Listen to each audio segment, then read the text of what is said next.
အားလုံးပဲမင်္ဂလာပါရှင် Sherry ရဲ့ channel ကနေပြန်လည်ကြိုဆိုလိုက်ပါတယ်ဒီနေ့လဲ Sherry ကိုယ်တိုင်ရှောင်းနှစ်ကျော်အသွေးကြုံရှိတဲ့ကစားနည်းနဲ့ပတ်သက်ပြီးတော့ဒိုင်တွေကိုအနိုင်ယူတဲ့နည်းတွေကိုလာမျှဝေပေးရှင်လို့ပါပြီးတော့ Sherry ရဲ့ comment အောက်မှာလဲ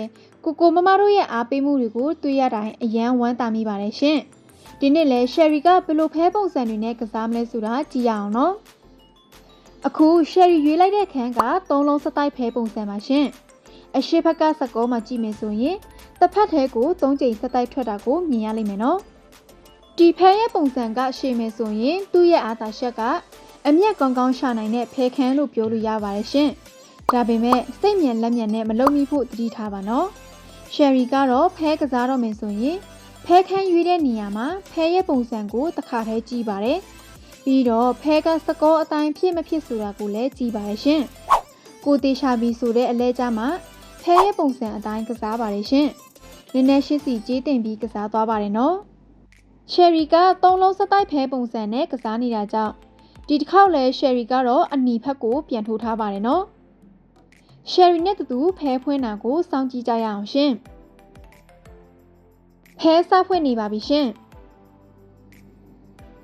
အပြာ6ပေါက်အနီ6ပေါက်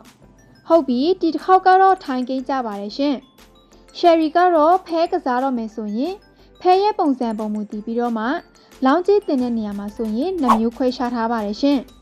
ဥပမာကိုမတေရှာတဲ့အလဲမှာဆိုရင်အစမ်းအနေနဲ့ကြေးနည်းနည်းပဲလောင်းပါတယ်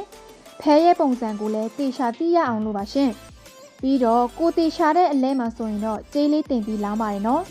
ဒီလိုခွဲခြားထားတာကကိုယ့်ရဲ့အရင်းအနှီးကိုရှုံးနိုင်တဲ့ရာခိုင်နှုန်းနဲ့စိတ်ပြီးတော့ရလာတဲ့အမြတ်တွေကိုလည်းစုဆောင်းနိုင်ဖို့အထောက်အကူဖြစ်စေပါတယ်ရှင်ဒီတစ်ခေါက်လဲ Sherry နဲ့တူဖဲဖွင့်တာကိုကြည့်အောင်နော်အပြာအပေါင်းမရှိအနီ6ပေါက်ဟုတ်ပြီဒီတစ်ခေါက်လဲ Sherry ကတော့အမြတ်ထက်ရပါတယ်ရှင်ဒီ3လုံးစတိုက်ဖဲပုံစံက Sherry ရဲ့အရင်ဗီဒီယိုမှာအသေးစိတ်ရှင်းပြထားပါတယ်နော်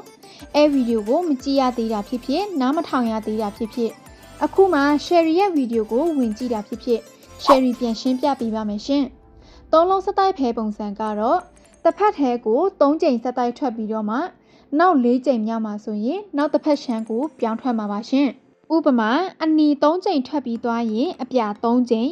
ဒီလိုတစ်ဖက်ထဲကို3ကြိမ်စတိုက်ထွက်ရင်3လုံးစတိုက်ဖဲပုံစံလို့ခေါ်ပါတယ်ရှင်ဒီလိုအလဲမှာဆိုရင် Sherry ကတော့ဖဲရဲ့ပုံစံအတိုင်းလိုက်ကစားပါတယ်ရှင်ဘာလို့လဲဆိုရင်တော့ဖဲရဲ့ပုံစံကရှင်းပြီးစကောမှလည်းရှင်းရှင်းလင်းလင်းမြင်ရလို့ပါနော်ဒါပေမဲ့လောင်းကြီးတင်တဲ့နေရာမှာကိုယ့်ရဲ့အရင်းအနှီးကိုထိန်းဖို့မမိပါနဲ့နော်ကိုတီရှာတဲ့အလဲဆိုရင်တော့ကြေးလေးတင်ပြီးလောင်းလို့ရပါတယ်ရှင်မတီရှာသေးရင်တော့ကြေးလေးလျှော့ပြီးလောင်းကြပါနော်ဒါကတော့ Sherry အမြဲပြောလို့ရှိပါတယ်ရှင်Sherry အခုကစားနေတဲ့ဖဲခန်းက3လုံးစတိုက်ဖဲပုံစံရှိနေတာကြောင့် Sherry ကတော့စကောအတိုင်းပဲစက်ကစားသွားအောင်မယ်ရှင်ကိုမမတို့လည်း Sherry နဲ့တူစောင့်ကြည့်ကြပါအောင်နော်ဒီတစ်ခါ Sherry ကတော့အပြာဖက်ကို3000ထိုးထားပါတယ်ရှင်ဖဲဖွင့်တာကိုကြည့်ရအောင်နော်ဖဲဖွင့်နေပါပြီရှင်အပြာ9ပေါက်အနီ2ပေါက်အနီဖက်ကိုဆက်ဆွဲပါတယ်နော်ဟုတ်ပြီဒီတစ်ခေါက်လဲ Sherry ကတော့အမျက်ထက်ရပါတယ်ရှင်အပြာ9ပေါက်နဲ့နိုင်ပါတယ်နော်Sherry ကတော့ထပ်ပြောပြရှင်ပါသေးတယ်ရှင်ဖဲပုံစံအတိုင်းကစားတယ်ဆိုရင်တောင်မှအရေးကြီးတာကကိုယ့်ရဲ့အရင်းအနှီးကိုစီမံခန့်ခွဲပြီးကစားတတ်ဖို့လိုပါတယ်ဘာလို့လဲဆိုရင်တော့စီမံခန့်ခွဲမှုကောင်းရင်ရှုံးနိုင်ရှိနေစေပါတယ်နော်ပြီးတော့ဖဲရဲ့ပုံစံကိုလည်းနားလည်ပြီးဖဲခန်းရွေးမှန်ရင်တော့ကစားလို့ကောင်းပြီးတော့မှစိတ်လဲလောစရာမလိုတော့ပါဘူးရှင်အဲကြောင့်ကိုမမတို့လည်းဖဲခန်းရွေးတဲ့နေရာမှာဆိုရင်တေရှာလေးတတိထားပြီးရွေးကစားဖို့ပြောရှင်ပါတယ်ရှင်ဒီတစ်ခေါက်လဲ Sherry နဲ့တူစောင့်ကြည့်ကြပါအောင်နော်အပြာ6ပေါက်အနီ2ပေါက်အနီဖက်ကိုဆက်ဆွဲမယ်နော်ဟုတ်ပြီဒီတစ်ခေါက်လဲ Sherry ကတော့အမျက်ထက်ရပါတယ်ရှင်အပြာ6ပေါက်နဲ့နိုင်ပါတယ်နော်ဒါဆိုရင်တော့3လုံးစတိုက်ဖဲပုံစံကတော့ရှေ့မယ်ထင်ပါတယ်နော် Sherry ခုများထောက်ထားတဲ့နားလေးကိုတစ်ချက်ကြည့်ကြပါအောင်နော်ဒီနေရာလေးကကိုမတေရှာတဲ့အလဲမှာဆိုရင်နှိပ်ကြည့်လို့ရပါတယ်ရှင်ဒီမှာနှိပ်တာကလည်း89%လောက်ကအထောက်အကူဖြစ်စေပါတယ်နော် ဒီတစ်ခေါက်လဲရှယ်ရီကတော့အပြာဖက်ကိုထိုးထားပါတယ်ရှင်ဖဲပြောင်းမပြောင်းဆိုတာကိုတော့ရှယ်ရီနဲ့တူတူစောင့်ကြည့်ကြပါအောင်နော်ဖဲစားဖွင့်နေပါပြီရှင်အပြာ3ပေါက်အနီ1ပေါက်အပြာဖက်ကိုဆက်ဆွဲမယ်နော်အပြာ9ပေါက်အနီကိုလည်းဆက်ဆွဲမယ်နော်ဟုတ်ပြီဒီတစ်ခေါက်လည်းဖဲလာသေးတယ်ရှင်အခုဆိုရင်3လုံးစတိုက်ဖဲကတော့ရှည်နေတော့မှာပဲရှင်ဒီလိုဖဲပုံစံတွေကလိုက်ရတာလွယ်သလိုကစားရတာလည်းလွယ်ကူပါတယ်ရှင်ရှယ်ရီကတော့ဒီဖဲပုံစံအတိုင်းဆက်ကစားသွားအောင်မယ်နော်ကိုမမတို့လည်းဖဲကစားတဲ့ချိန်မှာစိတ်မလောပါနဲ့နော်စိတ်အေးထားပြီးဖြည်းဖြည်းချင်းကစားသွားပါရှင်ဘာလို့ဒီလိုပြောရတာလဲဆိုရင်တော့တချို့လူတွေကဖဲရှင်နေပြီဆိုရင်လောင်းကြီးများတင်ပြီးလောင်းရှင်ကြတယ်ဟုတ်တယ်မလားရှင်ဒီလိုတစ်ခါတည်းများလောင်းလိုက်ရင်အလဲမှာဖဲပြောင်းသွားရင်တော့ကိုရထားတဲ့အမျက်တွေကလည်းတစ်ခါတည်းနဲ့အပီးဖြစ်သွားစေနိုင်ပါတယ်နော်အဲကြောင့်ရှယ်ရီကတော့အမြဲပြောရှင်တာကတတိစိတ်ရှိနဲ့ကစားပြီးစိတ်မလောပါနဲ့ရှင်ပြီးတော့ဂိမ်းမကစားခင်မှာကိုယ့်ရဲ့အမျက်ပန်းတိုင်ကိုအရင်တက်မှတ်ပြီးကစားဖို့မမေ့ပါနဲ့နော်ဒါကတော့ရှယ်ရီအတွက်တကယ်အကျိုးသက်ရောက်မှုကောင်းတာကြောင့်မျှဝေပေးတာပါရှင်ဟုတ်ပြီဒီတစ်ခေါက်လေးထိုင်းကိန်းထက်ကြပြန်ပါပြီရှင်ဒီလိုထိုင်းကိန်းကိုထိုးရတာကြိုက်ရင်တော့အမျက်ထပ်ပွားစေနိုင်ပါတယ်နော်ရှယ်ရီကတော့မထိုးလိုက်ရပါဘူးရှင်ရှယ်ရီကတော့စကောအတိုင်းပဲဆက်ကစားသွားအောင်မယ်နော်ဒီတစ်ခေါက်အနီဖက်ကိုပဲပြန်ထိုးထားအောင်မယ်ရှင်ရှယ်ရီအခုကစားနေတဲ့ဖဲကစားနည်းကိုလေ့လာရှင်းရင်တော့ရှယ်ရီရဲ့ channel ထဲကိုဝင်ရောက်လေ့လာနိုင်ပါတယ်နော်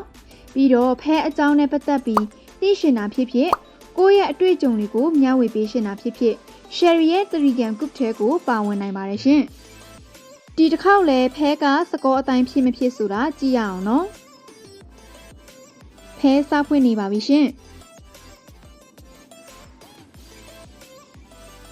အပြာအပေါက်မရှိဘူးနော်အနီလည်းအပေါက်မရှိအပြာဖက်ကိုဆက်ဆွဲအောင်မရှင်အပြာတစ်ပေါက်အနီဖက်ကိုလည်းဆက်ဆွဲအောင်မယ်နော်အနီ6ပေါက်ဟုတ်ပြီဒီတစ်ခေါက်လည်းရှယ်ရီကတော့အမျက်ထက်ရပါတယ်ရှင်ကိုမမတို့လည်းရှယ်ရီခုကစားနေတဲ့3လုံးစတိုက်ဖဲပုံစံကိုတွေ့ရင်အခန်းမှာအမျက်ပွားကြည့်ပါနော်ဖဲမကစားခင်မှာလဲကိုယ့်ရဲ့အမျက်ပန်းတိုင်ကိုသတ်မှတ်ပြီးအစီအစဉ်တိုင်းကစားကြည့်ပါရှင်အမျက်ကောင်းကောင်းပွားနိုင်မယ်ဆိုတာရှယ်ရီယုံကြည်ပါတယ်ရှင်ဒါပေမဲ့တချို့သူတွေအတွက်ဖဲကစားတာခက်တယ်လို့ပြောကြပါတယ်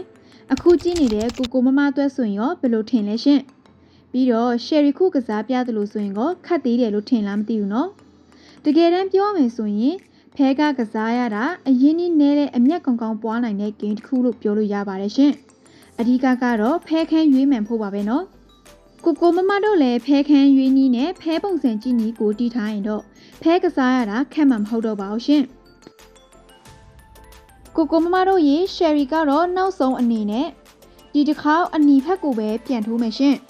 အရှိဖက်ကစကောအတိုင်းဖြစ်မဖြစ်ဆိုတာကြည့်ရအောင်နော်ဒီတစ်ခေါက်9000နဲ့ထိုးမယ်ရှင်ရှယ်ရီနဲ့တူတူစောင့်ကြည့်ကြပါအောင်နော်ကိုမမတို့လည်းဖဲကစားတဲ့ချိန်မှာဆိုရင်ကိုတတ်မှတ်ထားတဲ့အမျက်ပန်းတိုင်ကိုရောက်တာနဲ့အမျက်ငွေထုတ်ဖို့မမေ့ပါနဲ့နော်ဖဲဖွင့်တော့မယ်နော်ဟုတ်ပြီစားဖွင့်နေပါပြီရှင်အပြာအပေါက်မရှိအနီပေါက်မရှိအပြာ9ပေါက်အနီ10ပေါက်ဟုတ်ပြီဒီတစ်ခေါက်လဲရှယ်ရီကတော့အမျက်ထက်ရပါတယ်ရှင်ကဲကိုမမတို့ရေဒီနေ့ကတော့ရှယ်ရီဒီလောက်နဲ့ပဲနားလိုက်အောင်မယ်ရှင်နောက်မှထပ်တွေ့ကြမယ်နော်ဒီဗီဒီယိုလေးကကိုမမတို့အတွက်အကျိုးသက်ရောက်မယ်လို့မျှော်လင့်ပါတယ်ရှင်